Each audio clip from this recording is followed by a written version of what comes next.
This is Darian Wilby, and I'm interviewing Mr. Hensley about economic gender wage gap challenges. How are you, Mr. Hensley? I'm doing well, thank you. Okay, time to get down to work.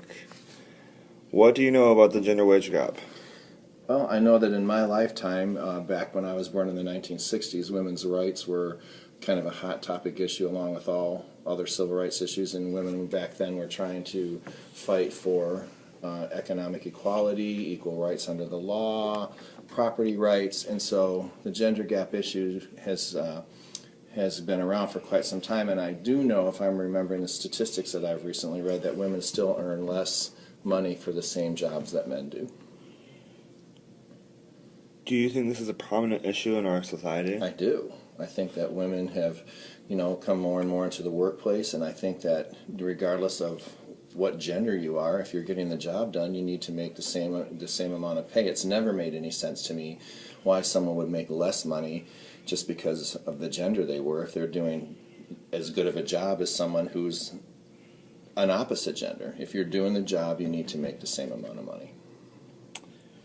Do you think women play an important part in our modern day society? Absolutely.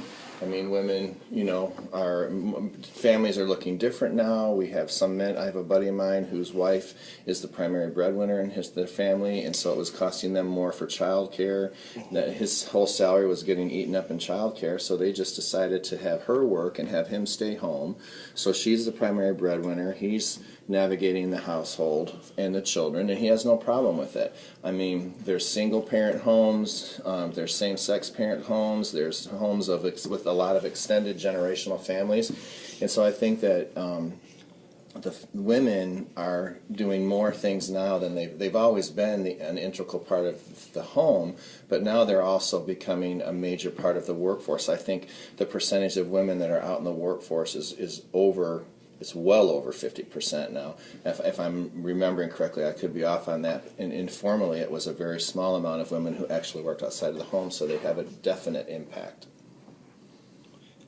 How do you think gender roles and stereotypes affect women's role in the workforce? Well, I think that there's still a lot of old thinking sometimes about women's capabilities, which again just is just fantastic to me how somebody could think that a woman who's smart and educated isn't as capable as a man. And there's a lot of women bring a different perspective into the workforce. They're smart, they are very instinctual, and I think that my mom and dad owned a business together for a lot of years, and my mom ran the office and my dad worked out in the field. It was a construction business, and it was way before it was popular for married couples, to own businesses together. So my folks were kind of the first, and it was a small town and a little business. It wasn't a great big business, but it seemed like after my folks did it and it worked for them, a lot of other married couples that my mom and dad knew started businesses together.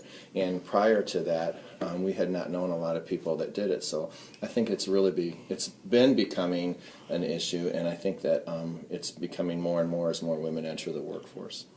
How do you think this will affect future generations? Well, I think young women now, and men too, need to get their head wrapped around the fact that everybody brings something to the table. It doesn't matter what gender you are, it doesn't matter how old you are, it doesn't matter the color of your skin, it doesn't matter your financial background.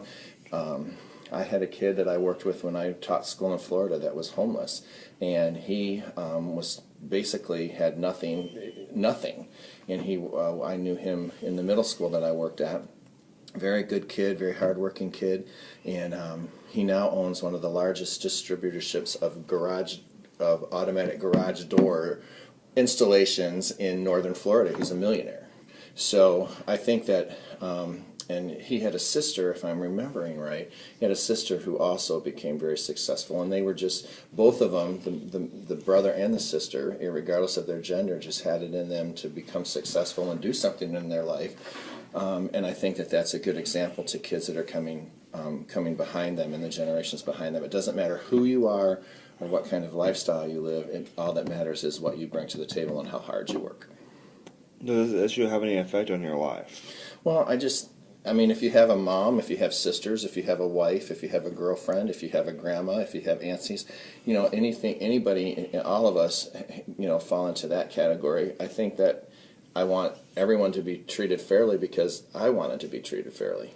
I don't want to be. I'm getting older in my life now, and I don't want to. I'm not an old guy by any means, but I'm certainly not young anymore, and I don't want someone to judge me for my age, just like I shouldn't judge somebody for their gender or any other kind of preferences that they have in their life. What are your personal opinions On the gender gap? Yes. Do you have any about the gender wage gap? Well, I just think that it's just common sense. If you hire someone, regardless of who they are, or what gender they are, or how old they are, or, again, it's a little repetitive, but they just need to make sure that they're taking care of business, and if they're taking care of it, they need to be paid for it. Is that it? Yes, sir. Thank you. You're welcome.